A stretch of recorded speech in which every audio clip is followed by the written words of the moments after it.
یہ شدت عدل کیسے باعث بنی کہ امیر المومنین محراب عبادت میں شہید ہو گئے؟ بظاہر عام طور پر یہی ہم سنتے ہیں کہ آپ کا قاتل عبد الرحمن تھا جو ملجم کا بیٹا تھا اور بنی مراد سے اس کا تعلق تھا، اور یہ مولا متقیان کے پہلے ساتھیوں میں سے تھا، پھر بعد میں الگ ہوا، آپ سے جنگ صفین میں الگ ہوا، اور پھر جنگ نہروان میں آپ کے مقابلے میں آئے، اور جو 9 افراد بچ گئے تھے ان میں سے ایک عبد الرحمن ابن ملجم مرادی۔ لیکن یہ قاتل مباشر ہے،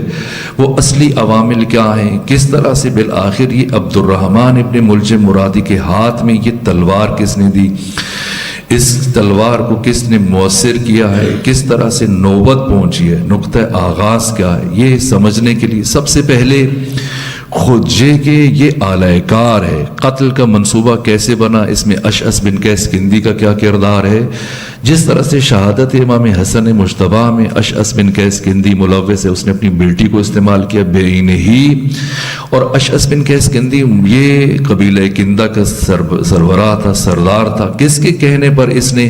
زہر کہاں سے آیا تھا، اور پھر اشعث بن قیس کندی نے کس طرح سے اپنی بیٹی جودہ کو راضی کیا، اور کس طرح سے امام حسن کو زہر دیا گیا۔ بظاہر جودہ نے زہر دیا، لیکن عامل کون بنا ہے، باعث کون بنا، کس نے زہر بھیجا، پھر دوسرا عامل کون بنا، ان چیزوں کو سمجھنا ضروری ہے۔ اسی طرح سے شہادت امیر المومنین میں بھی اشعث بن قیس کندی کا بنیادی ترین کردار ہے، اور یہ شخص انتہائی کینہ رکھتا تھا۔ یہ آذربائیجان کا گورنر تھا عثمان بن عفان کے عہد حکومت میں، اور مولا متقیان نے جنگ جمل سے فارغ ہوتے ہی اس کو اپنے عہدے سے معزول کر دیا، اور پھر چونکہ اس نے بہت زیادہ مال سمیٹا ہوا تھا تو اس کی کوشش تھی، خواہش تھی کہ کسی طرح سے یہ سارا مال لے کر شام منتقل ہو جائے۔ جیسے آپ کے ملک میں بہت سارے سیاستدان مال سمیٹتے رہتے ہیں، جمع کرتے رہتے ہیں، اور پھر کسی نہ کسی طریقے سے اس مال کو باہر کے ملکوں میں دوسرے اکاؤنٹ میں منتقل کرتے ہیں، پھر محفوظ ہو جائے تاکہ پھر یہ دولت ان کی نسلوں کو منتقل ہوتی رہے بعینی۔ اسی طرح سے اب یہ کہ ظاہر ہے اگر وہ مدینہ لے کے جاتے ہیں پھر تو مولا متقیان سب کچھ ان سے وصول پا لیں گے، تو کیا کریں؟ اتنے سالوں میں جو مال بنایا تو اس مال کو اشعث بن قیس کندی ارادہ تھا، کوشش کی، اور پھر شام کی طرف یہ چل پڑا۔ لیکن مولا متقیان نے حجر ابن عدی کو مامور کیا کہ کسی بھی طرح سے آپ نے اشعث بن قیس کندی سے یہ مال وصول کرنا ہے، اور اس کو کسی طرح سے لے کے آپ میرے پاس پہنچ جائے۔ یہاں تک کہ وہ 6 لاکھ درہم تھے اس کے پاس، جس میں سے صرف حضرت نے اس کو 30,000 درہم اٹھا کے دے دیے کہ یہ تمہارا حق سہامت ہے، یہ تمہاری تنخواہ بنتی ہے جتنا عرصہ تم نے کام کیا۔ باقی سارے کا سارا مال اٹھا کر بیت المال میں جمع کر دیا امیر المومنین۔ یہ اشعث بن قیس کندی، یہاں تک کہ جب جنگ صفین سے پلٹنے کے بعد مولا متقیان تشریف لائے، کوفہ میں تشریف لائے، خطبہ ارشاد فرما رہے تھے کہ حکمین کے مسئلے میں تم لوگوں نے جو غفلت اختیار کی اس سے تم جیتی ہوئی جنگ ہار گئے۔ اسی اثناء میں حضرت پہلی مرتبہ کسی کو جرأت ہوئی کہ امیر المومنین کے خطبے کو قطع کرے۔ یہ اشعث بن قیس کندی تھا، یہ بیچ میں کھڑا ہوا اور کہا اے علی ابن ابی طالب، جو بات آپ اپنے حق میں لے کے جانا چاہ رہے ہیں یہ تو آپ کے خلاف جاتی ہے۔ مولا متقیان نے وہ لب و لہجہ اختیار کیا اور وہ الفاظ جو زندگی میں کبھی کسی کے لیے استعمال نہیں کیے، ایک مرتبہ اپنا خطبہ روک کر اشعث بن قیس کندی کی طرف فرمایا کہ اس کو جا ہائک ابن ہائک، منافق ابن کافر، ما علمت ما علیہ من بلی، خاموش ہو جو کافر کی گود میں پروان چڑھنے والے منافق، جولاہے کے بیٹے جولاہے، تمہیں کیا پتا کہ کون سی بات علی کے حق میں جاتی ہے، کون سی بات علی کے خلاف جاتی ہے۔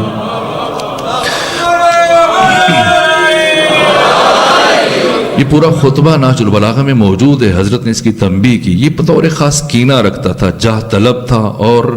حکومت کا، ریاست کا رسیہ تھا، دولت کا رسیہ تھا، لیکن مولا متقیان نے اس ترتیب سے خود اس کے دل میں یہ کینہ تھا اور یہ مسلسل امیر شام کے ساتھ رابطے میں تھا۔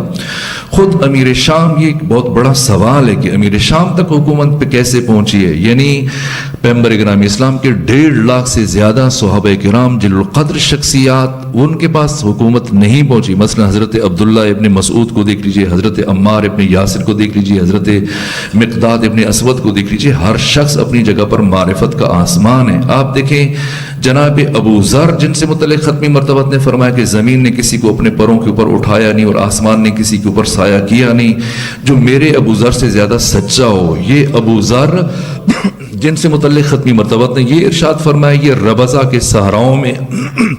اس طرح سے پردیس میں بھوکے پیاسے شہید ہو گئے۔ جناب ابو ذر ہونا یہ چاہیے تھا کہ انہیں حکومت دی جاتی، انہیں کسی علاقے میں اس کو عہدہ دیا جاتا، منصب دیا جاتا ہے تاکہ دین کی ترویج کرتے، لیکن نہ، اس سے برخلاف آپ دیکھیے جناب عمار بن یاسر کو جس طرح سے انہوں نے جا کے صرف سمجھانے کے لیے گئے اس جناب عثمان بن عفان کو کہ دیکھیں یہ باتیں درست نہیں ہیں، آپ ذرا سا اپنے عمل پر نظر ثانی کر رہے ہیں ورنہ حالات بگڑ رہے ہیں اور نوبت اس تک پہنچ جائے گی کہ پھر علی ابن ابی طالب یہ فرما رہے ہیں کہ اگر میں بھی پھر کنٹرول کرنا چاہوں تو نہیں کر سکتا ہوں۔ یعنی مولا متقیہ نے کئی مہینے تک مسلسل اہل بصرہ کو، اہل کوفہ کو، اہل مصر کو جو افراد اکٹھے ہوئے تھے اس خلیفہ سوم کو قتل کرنے کے لیے، حضرت نے انہیں بہت روک کے رکھا تھا، سمجھا بجھا کے رکھا، اور حتیٰ انہوں نے پانی بند کر دیا تھا۔ عبد الرحمن بن ادیس نے، یہ بھی معمولی شخص نہیں ہے، یہ بیعت رضوان میں جو افراد شامل تھے جنہوں نے بیعت رضوان میں ختمی مرتبت کی بیعت کی تھی، ان میں سے ہیں عبد الرحمن بن ادیس۔ انہوں نے طلحہ بن عبید اللہ کے کہنے پر پانی بند کر دیا تو مولا متقیان خود پانی بھیجتے رہے اور امام حسن پانی لے کے گئے، امام حسین پانی لے کے گئے، ساتھ جناب عمار یاسر جاتے تھے، لیکن مروان بن حکم نے جناب عمار بن یاسر کی پسلیاں توڑ دیں، ان کا دانت شہید کر دیا، زخمی کر دیا، انہیں زدوکوب کیا۔ اسی طرح سے حضرت عبداللہ ابن مسعود جو کلید بردار تھے بیت المال کے کوفہ میں، خود ان کے ساتھ جو ظلم ہوا ان کی پسلیاں توڑ دی گئی تھیں، یعنی بڑی بڑی شخصیات ان کو دیوار کے ساتھ لگا دیا گیا تھا، گوشگیر ہو گئے تھے، اور ایسے افراد کہ جن کا اسلام سے سرے سے کوئی تعلق نہیں تھا، انہیں سرے سے خود یہ بات میرے لیے قابل فہم نہیں کہ کس طرح سے بنو امیہ کو اسلام کی بنیادی ترین، آپ دیکھیں بصرہ ہے، کوفہ ہے، ان کی صورتحال الگ ہے، لیکن شام جب فتح ہو رہا ہے وہ کس طرح سے فتح ہو رہا ہے، ایک ایسی جگہ جہاں پر سرے سے اسلام کا نام و نشان نہیں ہے۔ اب ظاہر ہے کہ جو بھی خلیفہ جائے گا، جو بھی وہاں پہ گورنر بن کے جائے گا تو یہ اسلام کا ریپریزنٹیٹیو ہوگا، اسلام کا نمائندہ ہوگا، یہ دین کا پرچار کرے گا، یہ لوگوں کو دین سکھائے گا، لوگ جو اس سے دیکھیں گے سنیں گے، اس کے عمل سے، اس کے کردار سے، اس کی صورت سے، اس کی سیرت سے، اس کے ظاہر و باطن سے جو چیزیں دیکھیں گے سیکھیں گے انہی کو اسلام سمجھیں گے۔ تو اب صورتحال یہ کہ کیسے پہلے مرحلے میں رک کر، چونکہ شہادت امیر المومنین میں سب سے زیادہ کردار خود شام کا ہے، اس لیے میں رک کر 2 سے 3 جملے عرض کروں، پھر ہم نتائج کی طرف بڑھتے ہیں، اور اگر بات بچ گئی تو کل رات کی گفتگو میں باقی باتیں عرض کرنے کی کوشش کروں گا، یہاں تک کہ ختمی مرتبت کی رحلت کے بعد پھر پہلے عہد خلافت میں 4 افراد کو منتخب کیا گیا۔ ایک ابو عبیدہ جراح کو، انہیں 9000 کا لشکر دیا گیا، دوسرے عمرو ابن عاص، ان کو 9000 کا لشکر دیا گیا، ایک یزید ابن ابو سفیان 9000 کا لشکر دیا گیا، اور ایک چوتھی شخصیت ہے شرجیل بن حسنہ، انہیں 9000 کا لشکر دیا گیا اور انہیں بھیجا گیا 4 علاقوں کی طرف۔ عمرو ابن عاص سے کہا کہ آپ نے فلسطین کے اوپر حملہ کرنا ہے، ابو عبیدہ جراح سے کہا کہ آپ نے حمص کے اوپر حملہ کرنا ہے، یزید ابن ابو سفیان سے کہا کہ آپ نے دمشق پہ حملہ کرنا ہے، اسی طرح سے شرجیل بن حسنہ سے کہا گیا کہ آپ نے اردن پہ حملہ کرنا ہے، اور جو جس علاقے پر قابض ہو جائے گا وہاں اس کی حکومت قائم ہو جائے گی۔ یہ افراد گئے، یرموک کے مقام پہ پہنچے، لیکن دشمن کے بڑے لشکر دیکھ کر گھبرا گئے۔ پھر مزید کومک کی خواہش کی تو خالد بن ولید مزید افراد کو لے کر تقریباً یہ 46 سے 47 ہزار افراد کا یہ لشکر، انہوں نے سب سے پہلے مرحلے میں دمشق کا اس طرح سے محاصرہ کیا، لیکن کوئی کامیابی نہیں ہوئی، یہاں تک کہ 21 جمادی الثانی 13 ہجری کو پہلے خلیفہ کی موت ہو جاتی ہے، اور پہلے خلیفہ کی موت کے بعد پھر دوسرے خلیفہ کی حکومت کا آغاز ہوتا ہے، اور دوسرے خلیفہ کی حکومت کے ماہ رجب میں جا کر دمشق فتح ہوتا ہے۔ اور 14 ہجری میں جب دمشق فتح ہوا تو دمشق کا، شام کا جو پہلا حکمران بنا وہ ابو سفیان کا بیٹا یزید ہے، اس نے 4 سال حکومت کی 18 ہجری تک۔ عجیب یہ ہے کہ میں یہ عرض کرنا چاہ رہا تھا کہ اتنی بڑی بڑی شخصیتیں، مقداد بن اسود جن سے متعلق پیغمبر نے فرمایا کہ میرے مقداد کی حیثیت سارے صحابہ کے بیچ میں وہ ہے کہ جو حروف تہجی کے درمیان الف کی ہوتی ہے، وہ ابو ذر، یہ مقداد سلمان فارسی سے متعلق فرمایا ہے کہ یہ سلمان فارسی میری اہل بیت میں سے، اور عمار یاسر سے متعلق حضرت نے جناب حضرت عمار یاسر کو حق اور باطل کے درمیان امتیازی نشان قرار دیا اور فرمایا کہ یا عمار تقتلک الفئۃ الباغیہ، اے عمار آپ کو ایک باغی گروہ شہید کرے گا۔ یعنی جناب عمار بہت بڑی شخصیت ہیں کہ جنہیں ختمی مرتبت نے اپنی زندگی میں، یہ حدیث حد تواتر تک پہنچی ہو، کسی محدث کو جرأت نہیں ہے کہ اس حدیث کا انکار کرے۔ اتنی برجستہ شخصیات کو نظر انداز کر کے ایسے افراد کے جو مؤلفۃ القلوب ہیں، جو فتح مکہ کے موقع پر اسلام کی حقانیت سے متاثر ہو کر انہوں نے کلمہ نہیں پڑھا، خوف جان سے کلمہ پڑھا، ان افراد کو جبکہ صرف ایک جنگ میں یہ شامل ہوئے، جنگ حنین میں، اور عجیب یہ تھا کہ جنگ حنین حنین میں مال غنیمت ختمی مرتبت نے باقی اصحاب کو 4 اونٹ دیے اور ان سب افراد کو 1,000 اونٹ دیا، ایک 100 اونٹ دیا ابو سفیان کو، اسی طرح اس کے تمام بیٹوں کو 100 اونٹ دیے۔ صحابہ پریشان ہوئے اور دکھ کا اظہار کیا کہ جنگ ہم نے لڑی، زحمتیں ہم نے برداشت کی، یہ کل اسلام میں شامل ہو رہے ہیں، آپ انہیں اتنا کچھ عطا کر رہے ہیں۔ تو پیغمبر نے فرمایا کہ کیا تم اس بات پر خوش نہیں ہو کہ تمہارے حصے میں اللہ اور اس کا رسول آ گیا؟ ان کے دلوں کو اسلام کے لیے نرم کرنے کے لیے حکم خدا کے تحت ختمی مرتبت نے یہ مؤلفۃ القلوب، یہ گروہ کے جنہوں نے نہ اسلام کی حقانیت کو سمجھا، نہ اسلام کی تعلیمات سے باخبر تھے، نہ پیغمبر اسلام کے ساتھ انہیں رہنے کا موقع ملا، نہ پیغمبر کی سیرت کو جانتے ہیں، نہ قرآن کو جانتے ہیں، نہ حلال خدا کو جانتے ہیں، نہ حرام خدا کو جانتے ہیں، یعنی اسلام سے ابجد بے خبر دور، یہ بھی نہیں معلوم کہ اسلام سین سے لکھا جاتا ہے یا سواد سے لکھا جاتا ہے۔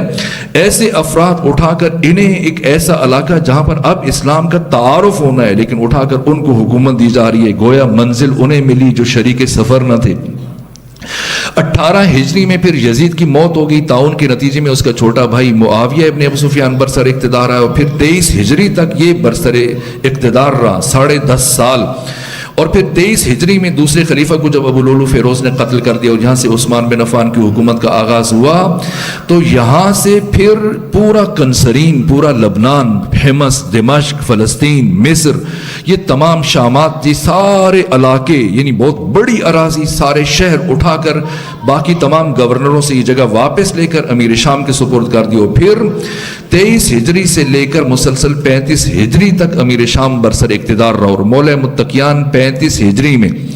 جب 25 ذی الحج کو، 18 ذی الحج کو خلیفہ سوم کو قتل کیا گیا اور 25 ذی الحج کو جمعہ کے دن مولا متقیان سے عمومی بیعت کی گئی اور آپ کی خلافت ظاہری کا آغاز ہوا، اور جمعہ کے دن عصر میں حضرت نے جو اپنا قلم اٹھا کر سب سے پہلی چیز لکھی ہے وہ معاویہ ابن ابو سفیان کا عزل تھا، اس کو عہدے سے ہٹا دیا گیا۔ یہاں تک کہ مالک اشتری نخعی نے بھی آپ کو مشورہ دیا کہ امیر المومنین یہ جلدی اگر اب یہ کام ابھی نہ کریں اور پہلے مرکز کو مضبوط کر لیں، وفاق کو مضبوط کر لیں، تاکہ پھر جب آپ کی حکومت مضبوط ہو جائے تب آپ شام میں ہاتھ ڈالیں۔ ظاہر ہے اب شام، کنسرین، لبنان، مصر، یہ ساری پٹی امیر شام کے پاس ہے تو آپ کے لیے وہ مشکلات کھڑی کر سکتا ہے۔ تو حضرت نے فرمایا کہ نہ، میں گمراہی اور ضلالت اور ظلم کو ایک لمحے کے لیے بھی تحمل نہیں کر سکتا۔ اس لیے حضرت نے پہلا حکم جو لکھا اس کو عزل کیا، اس کے بعد پھر سعید بن عاص کو عزل کیا، اس کے علاوہ پھر آذربائیجان سے اشعث بن قیس کندی کو ہٹا دیا، بصرہ کی امارت سے معزول کر دیا، کوفہ کی امارت سے معزول کر دیا، باقی علاقوں سے معزول کر دیا۔ اور یہاں پر پھر ایسے افراد کو آپ دیکھیں کہ ایسے افراد جن کی پاؤں میں جوتی نہیں ہوتی تھی، یعنی عمارہ بن شہاب، انہیں جا کے مولا متقیان نے کوفہ کا گورنر بنایا، عثمان بن حنیف کو بصرہ کا گورنر بنایا، سہل بن حنیف کو مولا متقیان نے خط دے کر شام روانہ کیا اور اپنا جو حکم نامہ تھا امارت کے لیے وہ دے کے بھیجا، لیکن وہاں سے ابو الاور نے آگے صدرا بن گئے کہ ہم صرف اور صرف امیر شام جانتے ہیں، معاویہ ابن ابو سفیان کو، کسی اور کو ہم شام کی طرف دیکھنے کی اجازت نہیں دیتے، یہ اس کی فوج تھی، سپاہی تھے، یہاں تک کہ وہ واپس آ گئے۔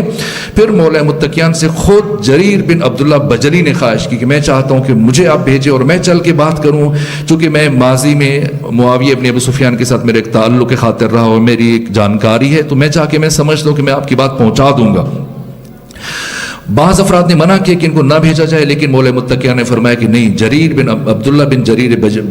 عبداللہ بجلی کو روانہ کیا گیا، گئے 4 مہینے مسلسل روک کے رکھا امیر شام نے، اس دوران میں کوئی جواب نہیں دیا۔ مولا متقیان قاصد روانہ کرتے رہے کہ آپ واپس آئیں، جواب لے کے آئیں، لیکن اس نے روک کے رکھا،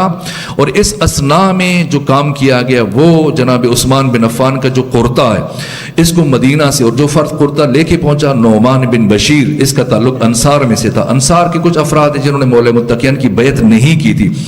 باقی سب سے پہلے اصحاب بدر نے مولا متقیان کی بیعت کی تھی، بیعت رضوان کرنے والے اصحاب سب نے بیعت کی تھی، بڑی بڑی برجستہ شخصیات، سوائے جو میں نے گنے تقریباً 23 نام بنتے ہیں جنہوں نے مولا متقیان کی بیعت نہیں کی تھی، کچھ کا تعلق انصار سے، باقی جو افراد ہیں مہاجرین میں سے۔ حسان بن ثابت جس نے غدیر کے موقع پر جب پیغمبر گرامی اسلام نے میدان خم غدیر میں خطبہ ارشاد فرمایا تو، اور فرمایا من کنت مولا فہذا علی مولا، تو ختمی مرتبت کے پورے خطبے کو حسان بن ثابت باصلاحیت انسان تھا، شاعر تھا، اس کا تعلق انصار سے تھا، کہ اجازت دیں تو جو آپ نے خطبہ دیا ہے میں آپ کے خطبے کو شعر کی شکل میں سناتا ہوں، تو پیغمبر نے اجازت دی، اور حسان بن ثابت نے ختمی مرتبت کے سارے اعلان کو، خطبے کو ایک نظم کی شکل میں بیان کیا، جسے سننے کے بعد پیغمبر نے فرمایا تھا کہ اے حسان، ایک روح القدس اس وقت تک تمہاری تائید کرتا رہے گا جب تک کہ تو ہم محمد و آل محمد کی تائید کرتا رہے گا. لیکن اسف مال اسف کہ حسان بن ثابت نے، حتیٰ جو قرآن کمیٹی کے سربراہ بنے تھے ان کو بھی، وہ زید بن ثابت، انہوں نے بھی مولى متقیان کی بیعت سے انکار کیا. عبداللہ ابن عمر نے مولى متقیان کی بیعت سے انکار کیا. سعد بن ابی وقاص نے امیر المومنین کی بیعت سے انکار کیا. اسی طرح سے اور چند ایک افراد نے، نعمان بن بشیر بھی ان میں سے تھا. یہ نعمان بن بشیر مدینہ سے عثمان بن عفان کا خون آلود قرطہ جن میں ان کو قتل کیا گیا تھا، اور ان کی زوجہ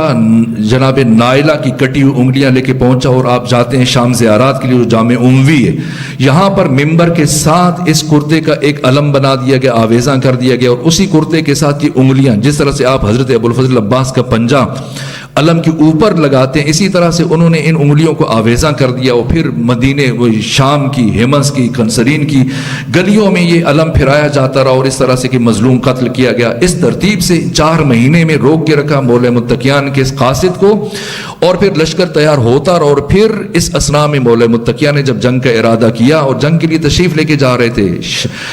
امیر شام کی طرف جب حرکت کر رہے تھے، تو اس بیچ میں پھر دوسرا، اس سے پہلے کہ آپ جنگ صفین کا مرحلہ طے ہو، اس سے پہلے جنگ جمل درپیش آ گئی. اس لیے کہ ایک طرف جو ہے سب سے بڑے جو محرک ہیں خلیفہ سوم کے قتل میں جن افراد نے سب سے زیادہ کردار ادا کیا، ان میں سے خود ایک ام المومنین عائشہ ہیں، جنہوں نے، اور شروع میں وہ حامی تھی، پہلے 6 سال جو 12 سال عہد حکومت کے 6 سال تھے ان میں حمایت کی ہے. لیکن 6 سال گزرنے کے بعد جب انہوں نے ان کا وظیفہ جو پہلے زیادہ تھا، یعنی باقی ازواج مطہرات کی نسبت جناب خلیفہ ثانی نے ان کا وظیفہ زیادہ کر دیا تھا، اور پھر 6 سال تک جناب عثمان بن عفان نے اس وظیفے کو برقرار رکھا، اور 6 سال گزرنے کے بعد پھر کم کر دیا، جیسے باقی آپ کی ازواج مطہرات ختمی مرتبات کی انہی کے برابر کر دیا. یہ چیز ان کے لیے تکلیف دہ تھی، اور اس کے بعد یہ مخالفت کا سلسلہ شروع ہوا. اور پھر آپ خود دیکھیں کہ انسانی احساسات میں کیا تموج آتا ہے، اور کس طرح سے انسانی احساسات، جذبات برگیختہ ہوتے ہیں. اور اصحاب رسول کی اور مسلمانوں کی جو ختمی مرتبات کے ساتھ ایک عقیدت تھی، تو یہ پیغمبر گرامی اسلام کا لباس، کبھی ان کے جوتے، کبھی ختمی مرتبات کی نالین پاک، کبھی آپ کا امامہ اٹھا کر مسجد نبوی آتی ہوں پردہ آویزاں کر کے، پھر پردے کے پیچھے سے لوگوں کے سامنے ہاتھ نکال کر وہ دکھاتی تھی، پیغمبر اسلام کے نالین دکھاتی تھی، لباس دکھاتی تھی، عصا دکھاتی تھی، کہ دیکھو ابھی تو ختمی مرتبت کا لباس بھی کہنا نہیں ہوا، اور آپ کی سنت کو بدل کر رکھ دیا گیا. یہاں تک اس شدت سے کہ اس ناسل کو قتل کر دو. اور پھر یہاں تک نوبت پہنچی کہ ان بلوائیوں میں بڑا کردار، ان کے بعد پھر دوسرا کردار طلحہ بن عبید اللہ اور زبیر ابن عوام کا تھا. یہاں تک کہ بصرہ میں، کوفہ میں ان کا بہت زیادہ، چونکہ ان کے محلات تھے، انہوں نے اپنے وہاں پر بڑے بڑے گھر بنائے ہوئے تھے، طائف میں، بصرہ میں، کوفہ میں، اور ان کی زمینیں اور ان کی جائیدادیں، 1000 غلام زبیر کے بصرہ اور کوفہ میں تھے. اس سے آپ اندازہ لگائیں کہ ان 4 بیویاں تھیں زبیر ابن عوام کی، اور ایک بیوی کا حصہ کتنا بنتا ہے جائیداد میں. جو منقولہ جائیداد ہے، غیر منقولہ جائیداد ہے، اس میں تو کوئی حصہ نہیں ہے. جو منقولہ جائیداد ہے، جیسے زیور ہے، جیسے روپے پیسے ہیں، بینک بیلنس ہے، اس میں بیوی کا حصہ ہے. زمین جائیداد میں بیوی کا حصہ نہیں ہے. جو منقولہ جائیداد ہے اس میں بیوی کا حصہ 8واں ہے، اور 4 بیویاں تھیں، اس تناسب سے ان کا حصہ 32واں بنتا ہے. تو 32ویں حصے میں کئی من سونا آیا ان کی ایک بیوی کے حصے میں. تو یہاں سے خود اندازہ لگائیں کہ کتنا مال انہوں نے جمع کر رکھا تھا. یہاں تک کہ ہزاروں کی تعداد میں مال، مویشی، گھوڑے، اونٹ، زمینیں، جائیداد، یہاں تک کہ ہر بیوی کے حصے میں 6 لاکھ درہم آئے ہیں. یہ اتنا مال. تو ان کا ایک اثر و رسوخ تھا. وہاں کوفہ سے افراد کو بلایا، بصرہ سے افراد کو بلایا، طائف سے افراد کو بلایا، مکہ مدینہ کی افراد جمع ہو کر. اور پھر صرف 20 دن پہلے قتل عثمان بن عفان سے 20 دن پہلے ام المومنین عائشہ حج کے ارادے سے مکہ کی طرف چل پڑی، اور راستے میں جو بھی ملتا پھر ان سے حالات دریافت کرتی رہتی ہیں، اور وہاں پر بھی اسی ترتیب سے جو ملتا تو اس کو برگیختہ کرتی ہیں. یہاں تک کہ جب مدینہ سے چلی تھیں اور 7 کلومیٹر طے کیے تھے، 7 میل طے کرنے کے بعد مقام سلسل پہ جب پہنچی ام المومنین، تو عبداللہ ابن عباس سے ملاقات ہوئی. کہا تم بہت جرب زبان ہو، بہت فصیح و بلیغ ہو، بہت خوبصورت انداز میں گفتگو کرتے ہو، لوگوں کو قائل کرنے کی صلاحیت رکھتے ہو، جاؤ جا کر اس یہودی کے خلاف لوگوں کو آمادہ کرو، تیار کرو جس نے سنت رسول کو بدل کر رکھ دیا ہے، اور اپنی صلاحیت کو دین کے لیے استعمال کرو۔ اس ترتیب سے یہ گئیں، اور پھر مکہ پہنچنے کے بعد بھی لیکن جیسی مکہ میں پہلے سنا کیا ہوا تو بتایا کہ اس طرح سے مصر سے آنے والے بلوائیوں کو قتل کر دیا گیا، تو پڑھا انا للہ و انا الیہ راجعون۔ لیکن بعد میں ایک دوسرا فرد آیا اور اس نے آ کے بتایا کہ نہ، یہ خبر جھوٹی تھی، اور اب عثمان بن عفان کو قتل کر دیا گیا۔ جیسے یہ سنا تو خوشی کا اظہار کیا، اور اس کے بعد پھر چند 3 سے 4 دن گزرے، جب تو پوچھا کہ اب خلیفہ کسے منتخب کیا گیا، تو اطلاع پہنچی مدینے سے کہ علی ابن ابی طالب علیہ السلام کو خلیفہ منتخب کیا گیا۔ یہاں سے شور اٹھا، پہلی مرتبہ کہا کہ نہ، عثمان بن عفان کو مظلوم قتل کیا گیا اور ہم ان کا قصاص لیں گے۔ اور پھر مکہ پہنچنے سے، یعنی مکہ کے مدینہ پہنچنے کے 6 کلومیٹر کے فاصلے پر یہ اطلاع ملی، اور تمام مورخین نے لکھا، امام شمس الدین ذہبی نے تاریخ اسلام میں لکھا ہے، ابن کثیر نے البدایہ والنہایہ میں لکھا ہے، ابن اسیر جزری نے تاریخ کامل میں لکھا ہے، تاریخ یعقوبی میں، اسد الغابہ میں، مروج الذہب میں، ابن خلدون، سب نے لکھا کہ ام المومنین مکہ سے حج کرنے کے بعد مدینہ پہنچی، اور صرف 6 میل یا 6 کلومیٹر کا فاصلہ رہ گیا تھا تو مقام صرف پر پہنچ چکی تھی۔ اور یہاں سے جیسے اطلاع ملی آپ کو تو یہیں سے واپس مکہ گئی، اور پھر جا کر جو غوغا برپا کیا، اور پھر مکہ میں افراد کو تیار کرنا شروع کیا۔ اور اہل مکہ خود حیران تھے کہ پہلے ام المومنین ہم سے کہہ رہی تھی کہ اس طرح سے اس ناسل کو قتل کر دو، اور اب خود ان کی حمایت میں اٹھ کھڑی ہوئی، لیکن بالآخر رفتہ رفتہ افراد تیار ہونا شروع ہوئے۔ دوسری طرف 4 مہینے تک طلحہ زبیر مولا متقیان کی بیعت کرنے کے بعد سب سے پہلے جس شخص نے بیعت کی یہ طلحہ، البتہ اس کا دایاں ہاتھ جنگ احد میں چونکہ کٹ گیا تھا، صرف بائیں ہاتھ سے بیعت کی، جسے دیکھنے کے بعد مالک اشتر نخی نے کہا کہ خدا خیر کرے کہ اگر ایک معذور فرد ایک ہاتھ کا فرد جب بیعت کرے گا تو مجھے نہیں لگتا کہ بیعت پائے تکمیل تک پہنچے گی۔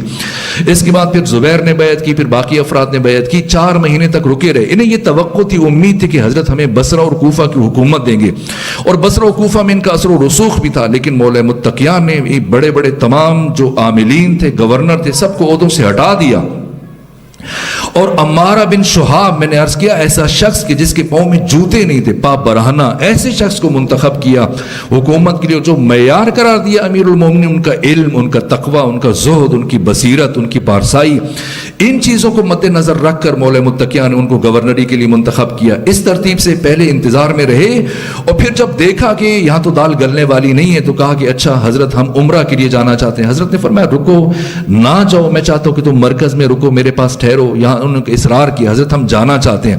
حضرت نے ان کے چہروں کی طرف دیکھا اور فرمایا کہ عنقریب میدان جنگ میں تم سے ملاقات ہوگی، یہ ولی خدا کی پہچان ہے۔ جو 15ویں پارے کا آخری حصہ اور 16ویں پارے کا آغاز، جہاں پہ جناب خضر اور جناب موسیٰ کا واقعہ پڑھتے ہیں کہ ایک بچہ کھیل رہا تھا باقی بچوں کے درمیان، اور جناب خضر نے اسے بلا کر قتل کر دیا۔ کیوں قتل کر دیا؟ ابھی تو جرم نہیں کیا اس نے، لیکن یہ ولی خدا کی پہچان ہے کہ وہ مجرم کے چہرے سے، جرم کے ظہور سے پہلے، جرم سرزد ہونے سے پہلے مجرم کے چہرے سے آثار جرم کو مشاہدہ کر لیتا ہے۔ اور وہ فخر جناب خضر علی ابن ابی طالب نے طلحہ اور زبیر کو دیکھ لیا، ان کی نیتوں کو بھانپتے ہوئے کہا کہ عنقریب میدان جنگ میں ملاقات ہوگی۔ اس طرح سے افراد گئے اور وہاں سے تیار کرنا شروع کیا۔ اب مسئلہ یہ تھا کہ وہ مال کہاں سے لے کے آئے، دولت کہاں سے لے کے آئے، جنگی اخراجات کیسے برداشت کریں۔ تو یمن کا جو گورنر تھا وہ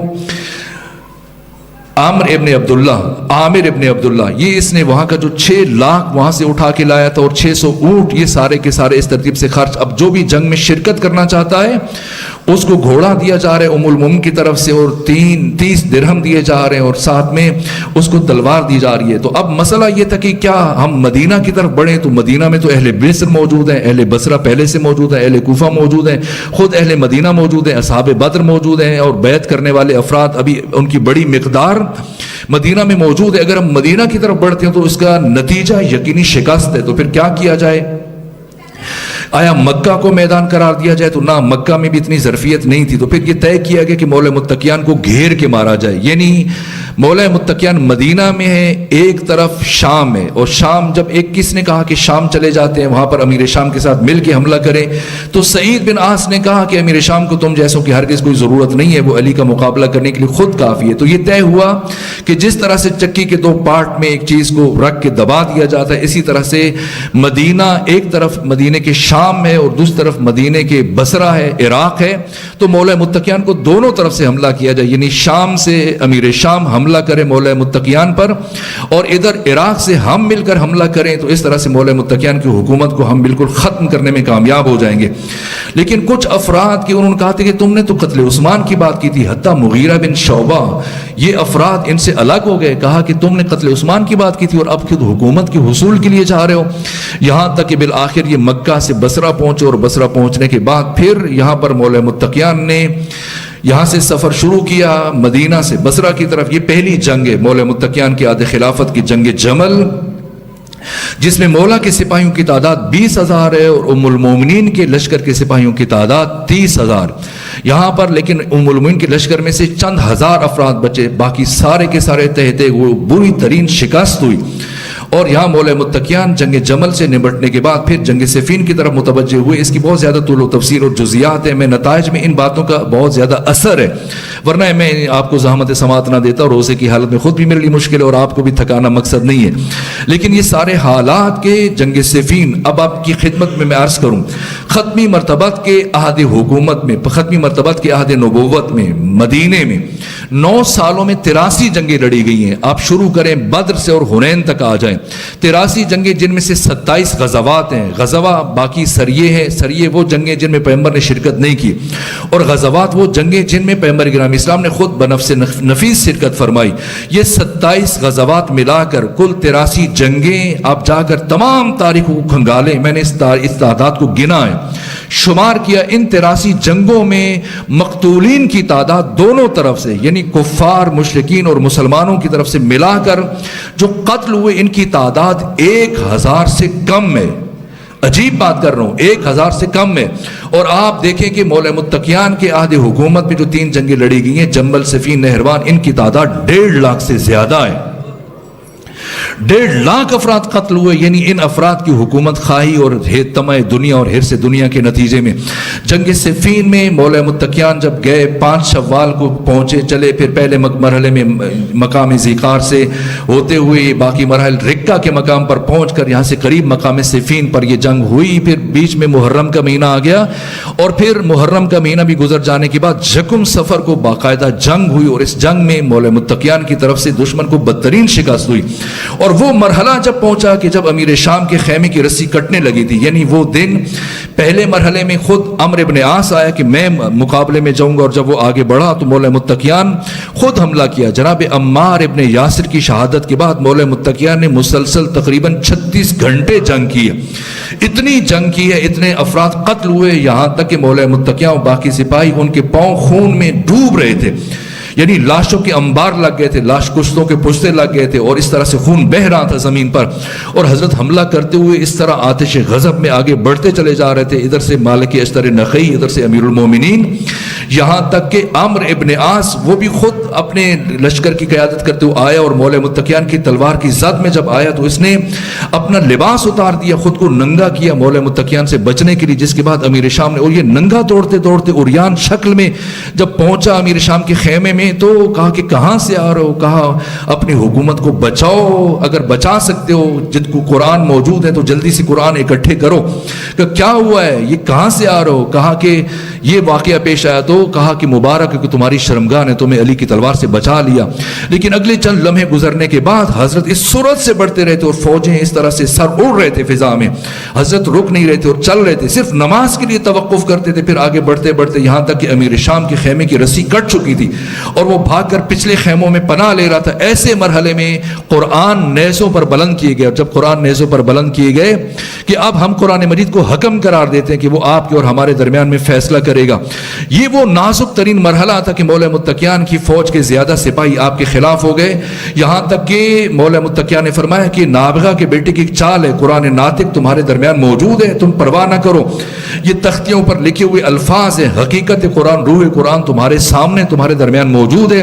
لیکن انہوں نے لا حکم الا للہ کے نعرے بلند کیے، اور اس کے بعد ہزاروں علی کے ساتھی خود تلواریں نکال کر علی کے سامنے آ کر رک گئے کہ علی اگر آپ نے جنگ بند نہ کی تو ہم آپ کو قتل کر دیں گے۔ یہ وہ مرحلہ تھا جہاں پر جنگ کو بند کر دیا گیا مجبوراً باطل ناخواستہ، اور پھر یہاں سے یہ جنگ بند ہوئی، پھر حکمین کا مرحلہ ہوا، اور اس کے بعد خوارج کو اپنی غلطی کا احساس ہوا اور انہوں نے کہا کہ ہم نے غلط مطالبہ کیا تھا اور علی نے ہمارا مطالبہ مان لیا، ہم سے بھی کفر ہوا، علی سے بھی کفر ہوا، ہم بھی کافر ہو گئے، علی بھی کافر ہو گئے، ہم توبہ کر کے دوبارہ اسلام قبول کر رہے ہیں اور علی بھی اپنی غلطی کے لیے معافی طلب کریں، خدا سے توبہ کریں۔ حضرت نے فرمایا کہ سراسر تمہاری غلطی ہے، اس میں علی کا کوئی دوش نہیں ہے، تمہاری وجہ سے مجبور ہو کر میں نے جنگ کو روکا، ورنہ میں تمہیں منع کر رہا تھا آخر وقت تک۔ یہاں تک کہ یہ افراد جب مولا متقیان اس عجیب و غریب یعنی ایسی کیفیت، اب خود دیکھ لیں کہ جیتی ہوئی جنگ جب حضرت کے ساتھی ہار گئے، اب پلٹ کر واپس کوفہ میں آ رہے ہیں، تو یہ افراد جنہوں نے مخالفت کی تھی یہ کوفہ داخل نہیں ہوئے اور یہ باہر رک کے خیمے لگا لیے۔ مولا متقیان مصالحت کے لیے مختلف افراد کو بھیجتے رہے، ساسا بن سوان ابدی کو بھیجتے رہے، عبید اللہ ابن عباس کو بھیجتے رہے، مذاکرات چلتے رہے، لیکن بالآخر نوبت جہاں تک پہنچی کہ یہ افراد مولا متقیان کے ساتھ جنگ پر آمادہ ہو گئے، اور یہ تیسری جنگ تھی آپ کے عہد خلافت میں، جنگ نہروان۔ اور جنگ نہروان سے متعلق مولا متقیان نے پہلے جو خبر غیب دی، جو حضرت کی اخبار غیبی ہیں، ان میں سے ایک یہ تھا، آپ نے بتایا تھا ہم میں سے 10 افراد بھی قتل نہیں ہوں گے اور ان کے 10 افراد بھی نہیں بچیں گے، اور ایسے ہی ہوا کہ حضرت کے 10 سے کم افراد شہید ہوئے اس جنگ میں اور ان کے تمام افراد قتل ہو گئے سوائے 9 افراد کے، ان میں سے ایک عبد الرحمن ابن ملجم مرادی ہے۔ اب یہاں پر کچھ اہم ترین مراحل تھے، لیکن اب وقت کی کمی کے باعث میں رک رہا ہوں میرے عزیزوں، شرمندہ ہوں کہ میں بات کی وہ نتائج نہیں، کل رات کی مجلس میں قریب ہی میں عرض کر دوں گا باقی کے پہلو، کچھ اہم نتائج جو یہاں سے میں لینا چاہ رہا تھا، جس کے لیے تمہید کے مرحلے سے میں نے آپ کو زحمت دی اور گزارا۔ تو یہاں سے عبد الرحمن ابن ملجم مرادی یہ فرد، یہ دل میں کینہ رکھتا تھا، دشمنی رکھتا تھا، لیکن اس کے باوجود اسے جرأت نہیں ہوتی تھی کہ یہ اس ترتیب سے یہ کہ 3 افراد بالآخر یہ بیٹھے اور اسی ماہ مبارک رمضان میں خانہ کعبہ کے ساتھ انہوں نے اپنے شکم مس کیا اور انہوں نے ارادہ کیا کہ 3 افراد کی وجہ سے امت مسلمہ آپس میں تقسیم ہوئی، ایک عمرو ابن عاص جو مصر کا گورنر ہے، امیر شام کا وزیر، اور دوسری طرف خود معاویہ ابن ابو سفیان، اور تیسرے علی ابن ابی طالب۔ ہم تینوں کو قتل کریں گے، اور ان 3 افراد کو قتل کرنے کے لیے جو دن منتخب کیا گیا وہ 19 کی شب، چونکہ یہ شب قدر ہے تو کہا کہ یہ نیک کام اس رات میں انجام دینا چاہیے تاکہ امت مسلمہ اور اسلامی سماج اور اسلامی معاشرے کو ان 3 افراد کے وجود سے پاک کر دیا جائے۔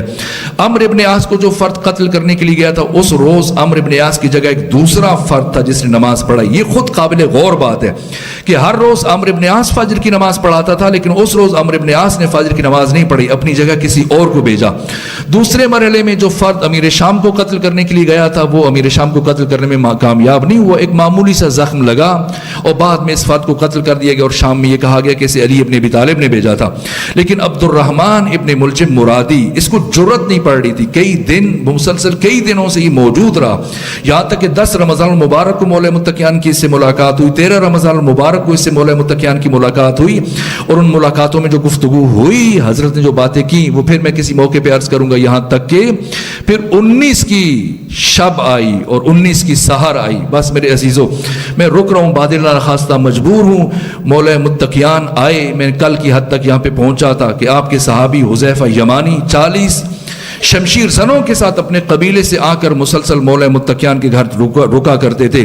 لیکن پھر مولا متقیان نے جو ان سے کہا میں نے کل عرض کیا، اب میرے عزیزو وہ مرحلہ ہے، شب شہادت ہے۔ میری خواہش تھی کہ میں تفصیلی مصائب عرض کروں حضرت کے، لیکن وقت نہیں بچا، چند جملے عرض کروں۔ مولا متقیان جب پہلی فجر کے نوافل ادا کر رہے تھے، اور فجر کے نوافل کی جو پہلی رکعت کا دوسرا سجدہ تھا، اس میں یہ 3 افراد مولا متقیان کی طرف بڑھے، ایک وردان، ایک عبد الرحمن کے اس کا بھتیجا، ایک اس کا چچا زاد بھائی، اور ایک عبد الرحمن ابن ملجم مرادی۔ جیسے یہ شقی آگے بڑھا، یہ 3 افراد، تینوں کی تلواریں بلند ہوئی، اور عبد الرحمن ابن ملجم مرادی نے ٹھیک اس مقام پر وار کیا جس مقام پر جنگ خندق میں، جنگ احزاب میں عمرو ابن عبد ود کی تلوار پڑی تھی۔ حضرت کسی حد تک پہلے سے مجروح تھے، وہ بعد میں حضرت نے اپنا وہاں پہ جو معالجہ کروایا تھا اس کے بعد سے جاب ہو گئے تھے، لیکن وہ اثر باقی تھا۔ اس کے بعد اس مقام پر اس شقی کی تلوار لگی، جس کے بعد یہ بھاگ کھڑا ہوا، اور پھر جو کیفیت تھی میں نے عرض کی میرے عزیزو، حالت یہ تھی کہ مولا متقیان کا سر شگافتہ ہونے کے بعد آپ کی جو پیشانی ہے مقام سجدہ تک اس کی تلوار اتر آئی تھی، اور حضرت کی ریش مطہر اپنے خون سے رنگین ہو چکی تھی، یہاں تک کہ مولا متقیان نے زمین سے مٹی اٹھائی اور مٹی اٹھانے کے بعد اپنے سر اقدس میں ڈالی اور قرآن مجید کی آیات کی تلاوت کی، جس کے بعد امام حسن موجود نہیں تھے، امام حسن باہر تھے، امام حسین مسجد ساسا بن سون ابدی میں نماز پڑھانے کے لیے تشریف فرما تھے۔ جیسے امام حسن مجتبیٰ تشریف لائے، بابا کی حالت دیکھی، زار زار رونے لگ گئے، لیکن مولا متقیان کی آنکھ سے کوئی اشک ظاہر نہیں ہوا، یہاں تک کہ جیسی امام حسین کو اطلاع ملی زندگی میں پہلی مرتبہ اس عالم میں حسین ابن علی نے دوڑنا شروع کیا۔ جناب حنفیہ دوڑ رہے ہیں، ابو الفضل عباس دوڑ رہے ہیں، سب دوڑے دوڑے مسجد کوفہ کی طرف پہنچ رہے ہیں، ہر آنکھ اشکبار ہے، اور سب سے زیادہ جو ہستی گریہ کناں ہے وہ خود حسین ابن علی ہیں۔ شہید مطہری فرماتے اتنا گریہ کیا امام حسین علیہ السلام نے، آپ کی آنکھیں زخمی ہو گئیں، لیکن اب بھی جب کہ حسین رو رہے ہیں، عباس رو رہے ہیں، محمد حنفیہ رو رہے ہیں، حسن مجتبیٰ رو رہے ہیں، مولا متقیان سب کو تسلی دے رہے ہیں، سب کو تشفی دے رہے ہیں، کوئی بات نہیں، کچھ نہیں ہوا، دلاسا دے رہے ہیں، خود نہیں روئے، یہاں تک کہ آپ کو ایک قالین میں اٹھایا گیا، اس طرح سے اصحاب اٹھا کر لے کے گئے، اور جیسے ہی گھر کے باہر گلی میں پہنچے فرمایا مجھے اتار دو۔ اصحاب نے عرض کیا حضرت آپ کی خون ریزی جاری ہے، آپ کا خون بہہ رہا ہے، آپ کے لیے چلنا مشکل ہو جائے گا۔ فرمایا نہ مجھے اتار دو۔ اصحاب نے عرض کیا امیر المومنین کیوں اترنا چاہتے ہیں؟ فرمایا اس لیے کہ جب میں گھر سے چلا تھا اپنے قدموں سے چل کر آیا تھا، اب اگر میں اس حالت میں گھر گیا مبادا میری بیٹیاں مجھے اس حال میں دیکھ کر مر جائیں گی، اس لیے میں خود چل کر جاؤں گا۔ لیکن جیسی حضرت مولا متقیان مشکل قدموں سے علی ابن ابی طالب چلتے ہوئے اپنے گھر میں بیت الشرف میں داخل ہوئے، جیسی زینب کبریٰ کی نگاہ پڑی، جیسی زینب صغریٰ کی نگاہ پڑی، دونوں بہنوں نے دیکھا، زار زار رونا شروع کیا۔ وہ علی جو کچھ دیر پہلے مسجد کوفہ میں حسن کو منع کر رہے تھے، حسین کو منع کر رہے تھے، عباس کو منع کر رہے تھے، لیکن جیسے ہی زینب کو روتے دیکھا اب علی کی چیخیں بلند ہو گئیں، اپنی بیٹی کو گلے سے لگا لیا۔ میرے عزیزوں بس آخری جملے عرض کروں، آج کی شب مولا متقیان کی زندگی کی آخری رات ہے، آخری رات ہے۔ 13 رمضان سے مولا متقیان اپنے بچوں کو وصیتیں کرنا شروع ہو گئے تھے، اور آج کی شب آخری وصیتیں چل رہی ہیں۔ اور سنیں سب سے آخر میں مولا متقیان نے کسے وصیت کی؟ امام حسن کو وصیتیں فرما چکے، حسین ابن علی کو وصیتیں فرما چکے، سب سے آخر میں زینب کبریٰ کو قریب بلایا، وصیت کرنا چاہتے ہیں لیکن وارث منبر سلونی باب مدینہ العلم علی ابن ابی طالب سے بولا نہیں جا رہا ہے، گریہ شروع کیا، ہچکی بن گئی، یہاں تک کہ اشارہ کیا، ہاتھ سے اشارہ کیا بیٹی زینب میرے قریب آؤ۔ ثانیہ زہرا مولا متقیان سے قریب پہنچی، کہا بیٹی زینب اپنا کان میرے دہن کے قریب لے آؤ۔ بی بی اپنا کان مولا متقیان کے دہن کے قریب لے کے گئی، مولا متقیان نے کچھ وصیت فرمائی،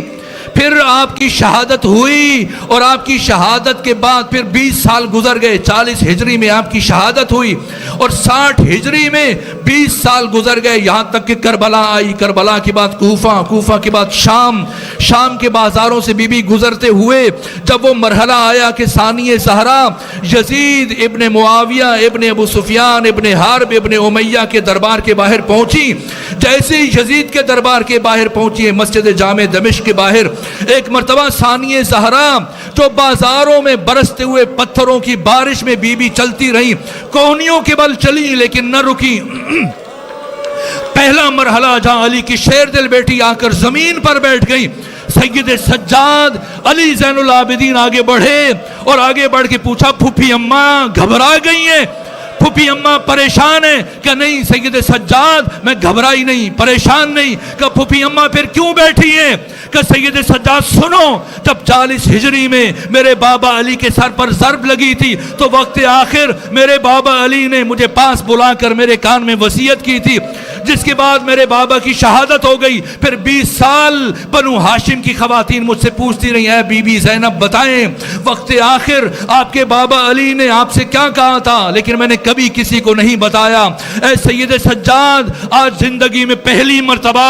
آپ کو بتانے لگی ہوں، میرے بابا علی نے مجھ سے کہا تھا اے میری بیٹی زینب تجھے اپنی زندگی میں ایک دن ننگے سر یزید جیسے اے بیٹی زینب ایک دن ننگے سر تجھے یزید جیسے شرابی کے دربار میں جانا پڑے گا.